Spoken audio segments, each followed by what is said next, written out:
সুপ্রিয় দর্শক শ্রোতা, আসসালামু আলাইকুম। স্বাগত জানাচ্ছি দুরন্ত খবরে। সাথে আছে আমি মামুন মাহফুজ। পুরোটা সময় আমাদের সঙ্গে থাকুন। আজকে 4টা গুরুত্বপূর্ণ সংবাদ আপনাদের সামনে তুলে ধরব, সংবাদের প্রতিক্রিয়া এবং অ্যানালিসিস। প্রথমে শুরু করছি আমার বাড়ির কাছের একটা ঘটনা দিয়ে। সেটি হচ্ছে একজন ছাত্রলীগের ছেলেকে হত্যা করা হয়েছে খুব নির্মমভাবে, নৃশংসভাবে। বাংলাদেশে অপর রাজনৈতিক দলের নেতাকর্মীদেরকে হত্যা করার যে ন্যায্যতা তৈরি করেছে আওয়ামী লীগ এই ফ্যাসিবাদ আমলে, ঠিক তারই ধারাবাহিকতা এখনো চলছে। যে ছেলেটিকে হত্যা করা হয়েছে তার নামে কোনো মামলা নেই, কারো কোনো অভিযোগ এখন পর্যন্ত পাওয়া যায়নি। ছেলেটির বাবা ফজর নামাজ পড়তে বের হয়েছেন, ঠিক সে সময় ছেলের লাশ তার বাড়ির সামনে, গেটের সামনে দেখতে পেয়েছে। তার আগের রাতে ছেলেটি তার মাকে দেখতে এসে নিজ হাতে ওষুধ খাওয়াইছে, মাকে ঘুম পাড়িয়ে নিজে ঘুমাইতে গেছে। ঠিক সেই সময় হয়তো তাকে কোনো কাছের বন্ধু বা পরিচিত কেউ ফোন করে নিচে নামিয়ে নিয়ে আসে এবং হত্যা করে গেটের সামনে ফেলে রেখে যায়। বাবা ভোরবেলা যখন ফজর নামাজ পড়তে বের হন, তখন হয়তো ছেলেকে নামাজ পড়ার জন্য ডাকতেও গেছেন, কিন্তু ভেবেছেন হয়তো ছেলে একাই চলে গেছে নামাজে। এরপর বের হয়ে তিনি দেখলেন যে তার ছেলে ক্ষতবিক্ষত লাশ তার সামনে পড়ে আছে। এইভাবে কোনো মানুষকে হত্যা করার কোনো বৈধতা কোনো রাষ্ট্র দিতে পারে না। অবশ্যই এই ইউনূস সরকারকে, এই সরকারকে এই হত্যার বিচার করতে হবে আইনগতভাবে, অর্থাৎ বিচারিক হত্যাকাণ্ড সেটা যেমন বন্ধ করতে হবে, তেমনি বিচার বহির্ভূত হত্যাকাণ্ডগুলো বন্ধ করতে হবে। ন্যায়সঙ্গত বিচারের মাধ্যমে, একটা এক্সিকিউশনের মাধ্যমে মানুষের মৃত্যুদণ্ড ছাড়া অন্য যে কোনো মৃত্যুদণ্ড হারাম। আমরা এরকম রাষ্ট্র ব্যবস্থা চাই না যেখানে অপর রাজনৈতিক দলের নেতাকর্মীদেরকে হত্যা করার বৈধতা পাওয়া যায়। আমরা সে আগের ফ্যাসিবাদী সমাজে আর ফিরে যেতে চাই না। দ্বিতীয় যে ঘটনাটি বলতে চাই সেটি হচ্ছে চট্টগ্রাম বিশ্ববিদ্যালয়। আপনারা জানেন যে গত রাতে একটা বড় ধরনের অঘটন ঘটেছে। একটা মেয়ে তার বাসায় ফেরার সময় দেরি হওয়াতে দারোয়ান তার সাথে মিসবিহেভ করে এবং মারধর করে। একটা মেয়েকে একটা দারোয়ান মারধর করে, এই বিষয়টা একেবারে স্বাভাবিক নয়। একটা দারোয়ান লেভেলের লোক একটা ইউনিভার্সিটিতে পড়ুয়া মেয়েকে কিভাবে গায়ে হাত তোলে? কোথায় পেয়েছে সে এত অধিকার, এত সাহস?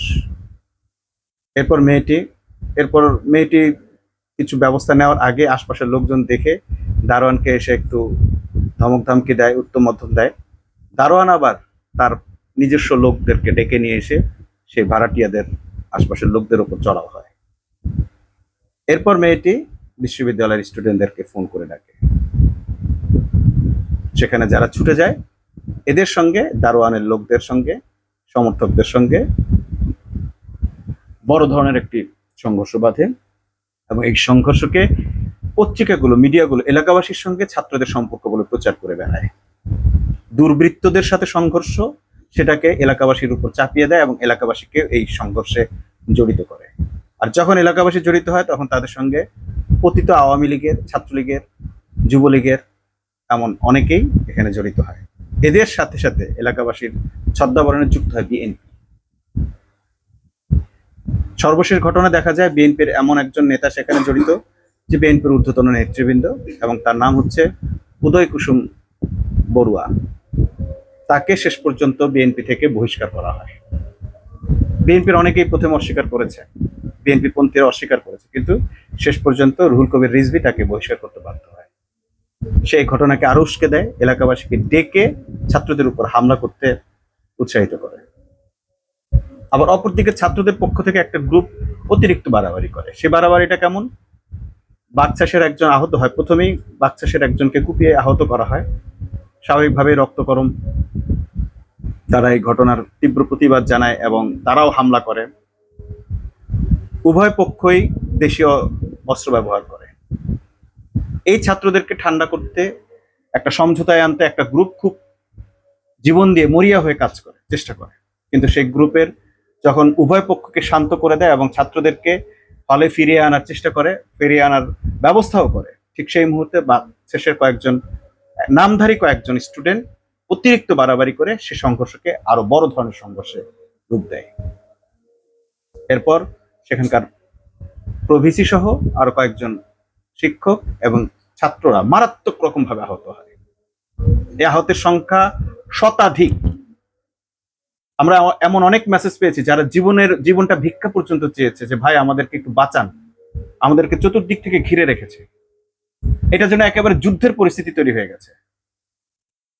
সেখানে বিএনপি, আওয়ামী লীগ এবং এদের সশস্ত্র সন্ত্রাসী বাহিনী, যাদের হাতে আগ্নেয়াস্ত্র পর্যন্ত দেখা গেছে, আর দেশীয় অস্ত্র তো আছেই।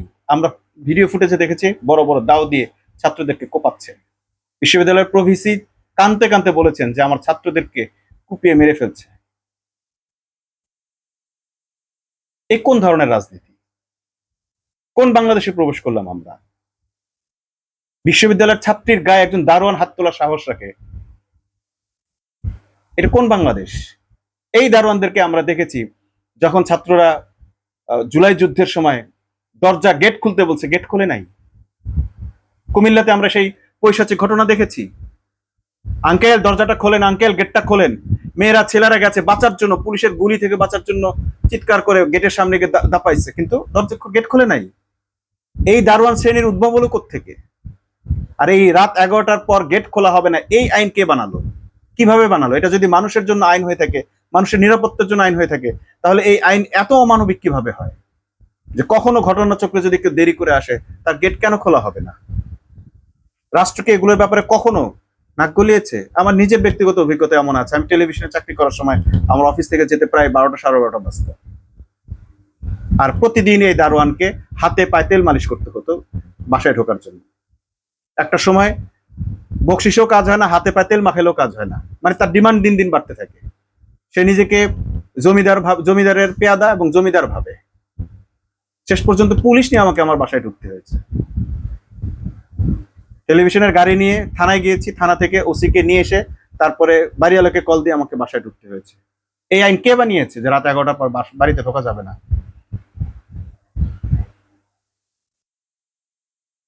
এরপরের ঘটনাটি হচ্ছে রাজশাহী বিশ্ববিদ্যালয়ের ঘটনা। রাজশাহী বিশ্ববিদ্যালয়ে আজকে বেশ বড় ধরনের অঘটন ঘটেছে। সেটিও ঘটিয়েছে ছাত্রদল।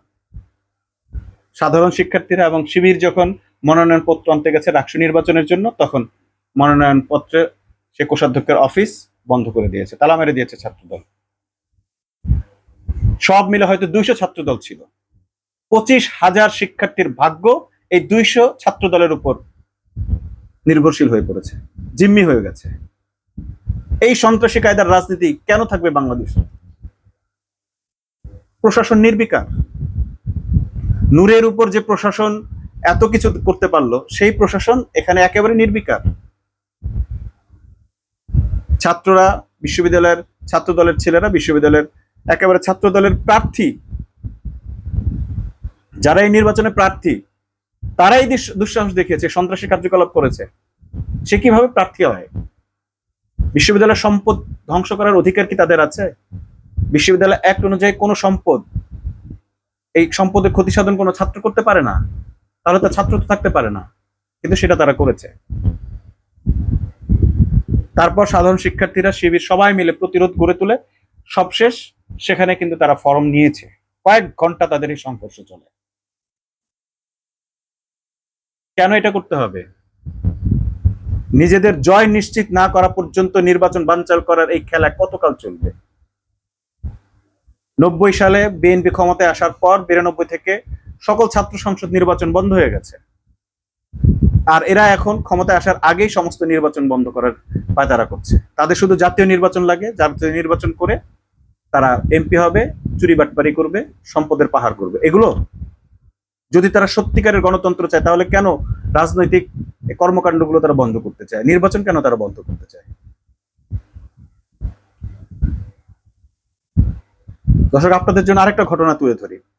ঢাকা বিশ্ববিদ্যালয়ের ঘটনায় আসি এবার।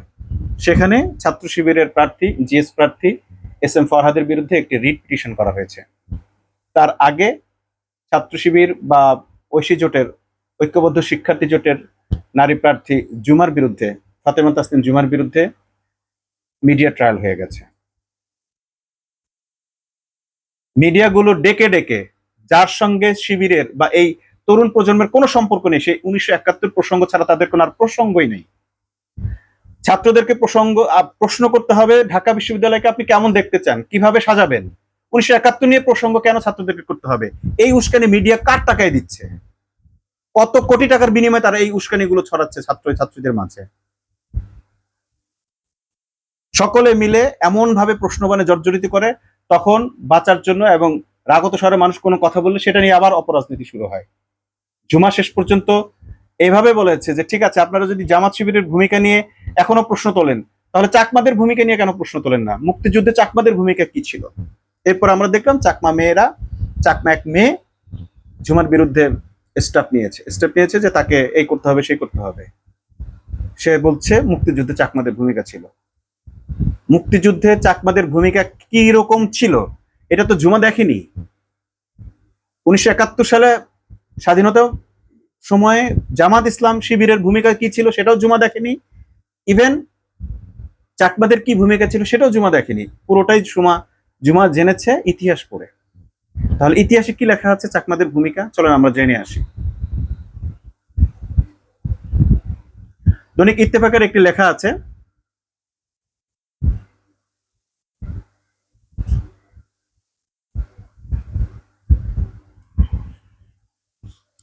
লেখাটি হচ্ছে, শিরোনাম ছিল চাকমা ও কুকি চীনদের সশস্ত্র বিদ্রোহ এবং মুক্তিযুদ্ধে অবস্থান। লিখেছেন বিদ্যুৎ বড়ুয়া। প্রকাশ 20 জুলাই 2023, 7:37 সর্বশেষ আপডেট। আমি সংক্ষেপে বলবো, 1939 সালে যামিনী রঞ্জন দেওয়ান ও স্নেহ কুমার চাকমা এই সংগঠনের সভাপতি ও সাধারণ সম্পাদক নিযুক্ত হন। চাকমাদের একটা সংগঠন তৈরি করা হয়, আমি সে প্রসঙ্গে চাইনি। তখন থেকেই জনসমিতির মূল রাজনৈতিক তৎপরতা শুরু হয়। 1947 সালে ভারত বিভক্তির প্রাক্কালে জনসমিতি পার্বত্য চট্টগ্রামকে ভারতের সঙ্গে সংযুক্ত করার চেষ্টা করে। তখন থেকে তারা ভারতমুখী। এখনো আমরা একটা অংশকে দেখতে পাই ভারতের সঙ্গে একত্রিত হতে চায়। পাকিস্তান ও ভারত নামে দুটি আলাদা রাষ্ট্র ঘোষিত হওয়ার পর পার্বত্য চট্টগ্রাম পড়ল পাকিস্তান অংশে। তখন স্নেহ কুমার চাকমার গ্রুপ সেটা মানতে অস্বীকার করে, সেখানে ভারতীয় পতাকা উত্তোলন করে রাখে। বাংলাদেশ স্বাধীন হওয়ার পরও সেখানে ছিল ভারতীয় পতাকা। ব্রিটিশ পতাকা থাকলেও মানানসই ছিল। 3 দিন পর নবগঠিত রাষ্ট্র পাকিস্তান সেনাবাহিনী সেখানে অভিযান চালিয়ে পাকিস্তানি পতাকা উত্তোলন করে। সেইখান থেকে শুরু হয়েছে সেনাবাহিনীর সঙ্গে এই পাহাড়িদের সংঘর্ষ। তাদের মনে এক ধরনের অবিশ্বাসের সূত্রপাত ঘটে। নিরাপত্তা বাহিনীকে তারা তখন থেকেই শত্রু দৃষ্টিতে দেখা শুরু করে। এটা গেল 1947 সালে। 1947 সালে তারা ছিল ভারতমুখী, পাকিস্তানের বিপরীতে। 1971 স্বাধীনতা যুদ্ধে উপজাতিদের অবস্থান কি ছিল? মহান মুক্তিযুদ্ধের সময় পার্বত্য চট্টগ্রাম থেকে দেশদ্রোহীদের মধ্যে প্রধান ভূমিকা ছিলেন রাজা ত্রিদিব রায়। তবে উপজাতীয় যুবকদের কিছু সংখ্যক মুক্তিযুদ্ধে যোগ দেয়, আর অধিকাংশই পাকিস্তান সেনাবাহিনী কর্তৃক গঠিত সিভিল আর্ম ফোর্স বা সিএএফ তথা রাজাকার বাহিনী হিসেবে পরিচিত সেই বাহিনীতে যোগ দেয়।